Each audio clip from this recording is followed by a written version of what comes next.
거룩하신 하나님 아버지, 하나님의 은혜를 감사드립니다. 오늘 이 시간도 우리에게 기도의 자리를 주셨사오니 하나님, 우리에게 필요한 모든 것들로 인하여 기도하는 이 시간이 되게 하시고 아버지의 뜻대로 응답되게 하옵소서. 예수님 이름으로 기도드립니다. 아멘. 찬송가 336장 하나님께 찬양드립니다. 환난과 핍박 중에도 성도는 신앙 지켰네. 이 신앙 생각할 때에 기쁨이 충만하도다. 성도의 신앙 따라서 죽도록 충성하겠네. 옥중에 매인 성도나 양심은 자유 얻었네. 우리도 고난 받으면 죽어도 영광 되도다. 성도의 신앙 따라서 죽도록 충성하겠네. 성도의 신앙 본받아 원수도 사랑하겠네.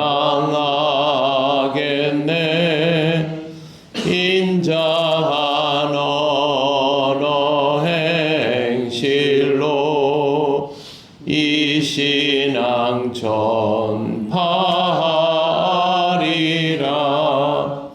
성도의 신앙 따라서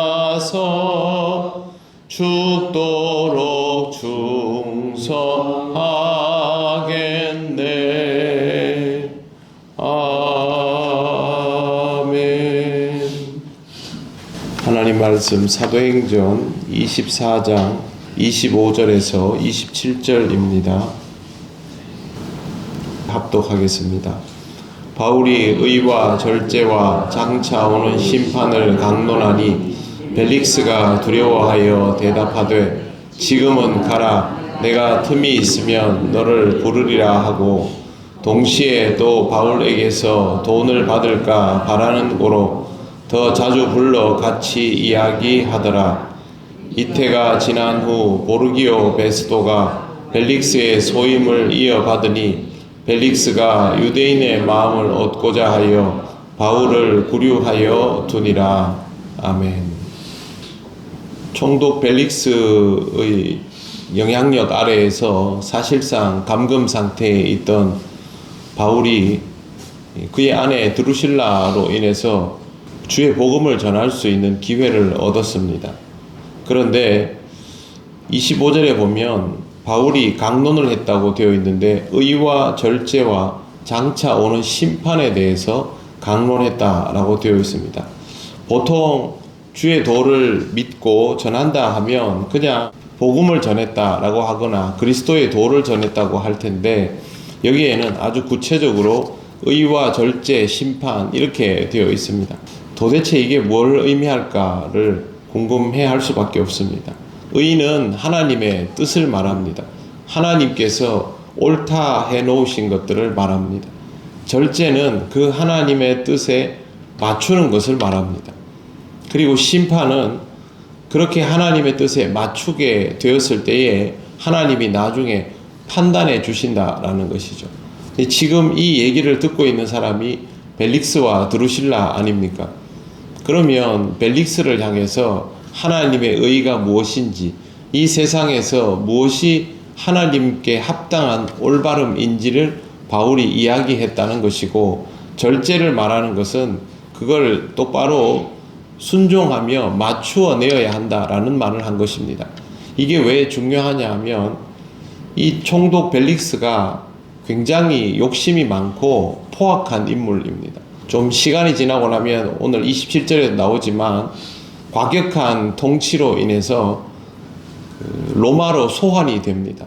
그러면서 총독 재임 기간이 끝이 나게 되고 베스도라는 새로운 인물이 오게 되는데, 이 사람이 유대 지역을 통치를 할 때 좋지 않은 방법을 많이 사용하면서 통치를 했기 때문에 사람들이 두려워하기는 하여도 별로 잘한 일은 아니라는 것이죠. 그런데 의와 절제에 대해서 말했다는 것은 그냥 추상적으로 하나님의 의는 무엇이고 라고 이야기한 것이 아니라 당신 그런 식으로 하면 안 된다라고 구체적으로 얘기했다는 뜻입니다. 통치를 이런 식으로 하면 안 되고 하나님 앞에서 이런 것들을 두려워할 줄 아는 통치자가 되어야 한다.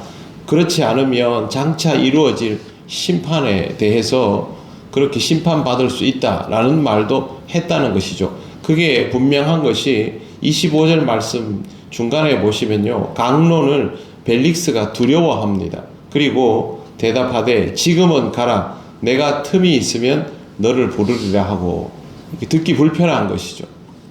자기한테 해당되는 말을 했으니까 불편하겠죠. 그냥 뭐 굉장히 추상적이고 아주 멀리 있는 이야기를 했으면 벨릭스가 아 그렇구나 이랬을 겁니다. 그런데 자기에게 직접 부담이 될 만한 내용들이었기 때문에 이제 물러가라고 이야기를 한 것이죠.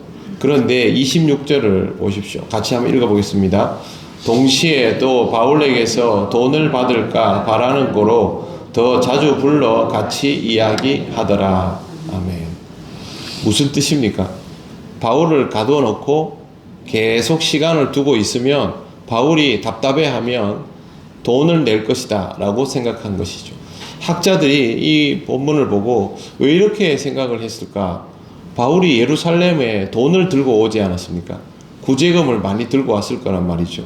그걸 탐내었다라는 해석이 있습니다. 뭐 그게 아니더라도 바울이 로마 시민이었으니까 마음 먹으면 경제력을 동원할 수 있을 것이다 라고 생각했을 수도 있습니다.